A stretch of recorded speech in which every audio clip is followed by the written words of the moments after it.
오늘 하나님께서 우리에게 주신 말씀은 시편 29편 3절에서 4절, 시편 29편 3절에서 4절 말씀입니다.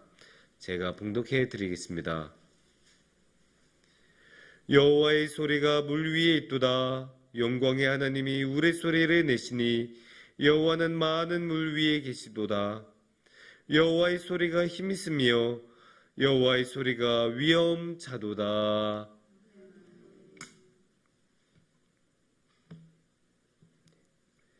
매우 지친 사람이 있었습니다.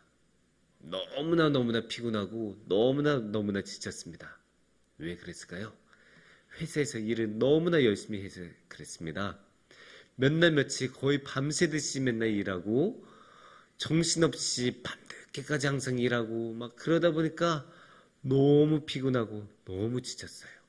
다행인 것은 그동안에 오랫동안 지속되었던 프로젝트가 끝나서 드디어 주말을 제대로 즐길 수 있게 되었습니다. 그래서 지친 몸을 이끌고 집으로 딱 왔는데 집에 현금문을 딱 열자마자 다른 생각이 아무것도 나지 않았습니다.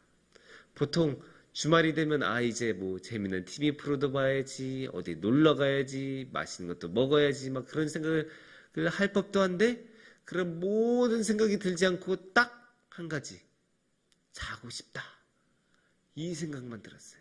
그래서 너무나 피곤해서 막 옷 벗고 대충 씻고 침대에 딱 이렇게 누웠는데 그래서 이제 단잠을 좀 자나 싶었는데 또 그 소망을 이루지 못했어요. 왜 그랬을까요? 쿵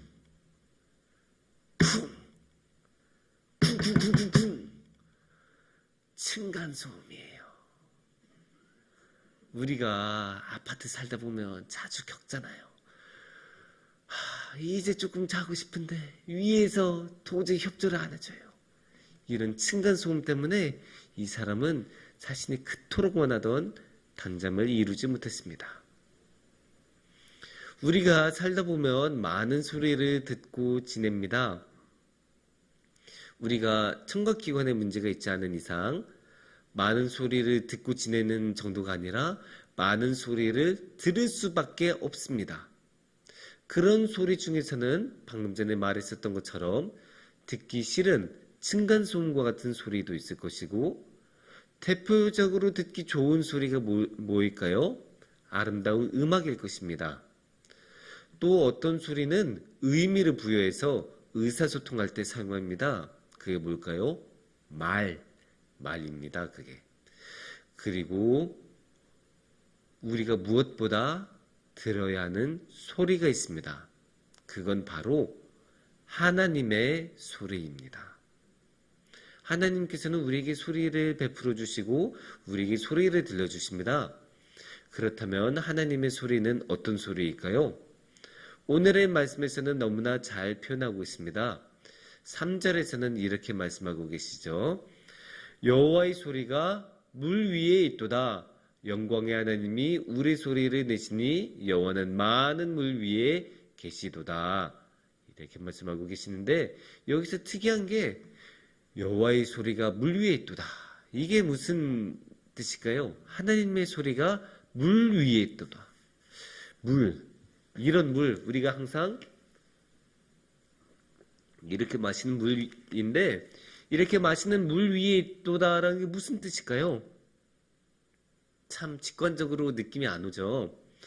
그런데 이거는 이렇게 이해하셔야 합니다. 이 당시 성경이 기록되던 시대에서 물이란 혼돈의 이미지를 가지고 있어요. 카오스 막 정신없고 막 이런 이미지가 있어요. 그걸 어디서 성경에서 정확히 볼 수 있느냐면 창세기 1장 2절에 하나님이 태초에 세상을 창조하실 때 그때 막 혼돈이 있고 막 그랬다고 나와 있는데 그때 여호와의 영이 어디에 있었냐고 하면 수면 위에 있도다라고 나옵니다. 그러니까 물은 당시에 혼돈, 정신없고 파괴적이고 그런 힘을 나타내고 있었어요. 뭘 떠올리시면 되냐면 바다, 그것도 폭풍우가 부는 바다를 생각하시면 돼요. 폭풍우가 부는 바다 어때요? 집채만한 파도가 일어나고 그러면 막 배도 뒤집힐 정도로 강력하고 비가 세차게 몰아치고 막 얼마나 정신없고 그래요. 우리가 뭐 대부분 다 체험은 안 해보셨겠지만 TV에서 다큐만 보더라도 영화만 보더라도 그게 얼마나 강력한지는 우리 모두 생각하실 수 있을 것입니다. 그런 물 위에 하나님의 소리가 있습니다. 그 말인즉슨 하나님의 소리는 그런 파괴적인 힘, 혼돈의 힘인 물을 제압하고 다스리시고 그 위에서 모든 것을 질서 있게 지키시고 그래서 우리에게 평안을 주신다는 뜻입니다.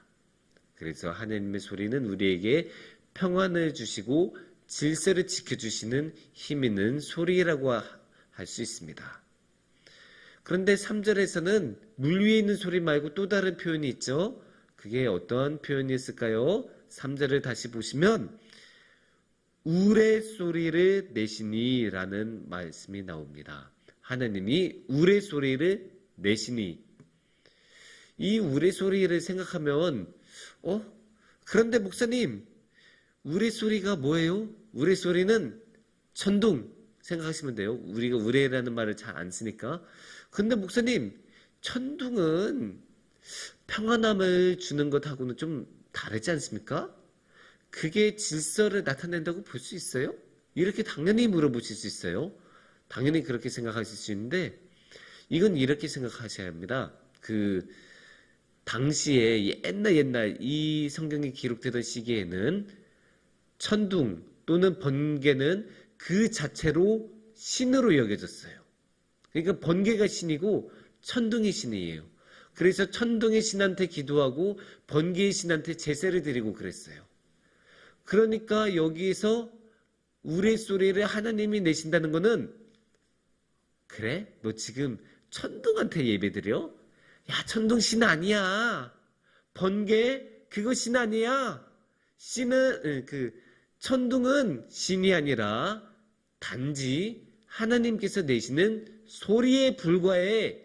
이렇게 말씀을 하고 있는 거예요. 그래서 천둥과 번개는 그 자체로 신이 아니라 하나님의 소리이고 하나님의 소리는 그렇게 우레소리로 나타낼 만큼 힘이 있다라고 오늘의 3절 말씀에서 말씀하고 계신 겁니다. 이 두 가지를 4절 말씀은 조금 더 명확하게 갈무리에서 이야기하죠. 4절에서는 이렇게 말씀하십니다. 여호와의 소리가 힘이 있으며 여호와의 소리가 위엄차도다. 방금 전에 3절에서 얼마나 힘이 있는지 보여드렸죠.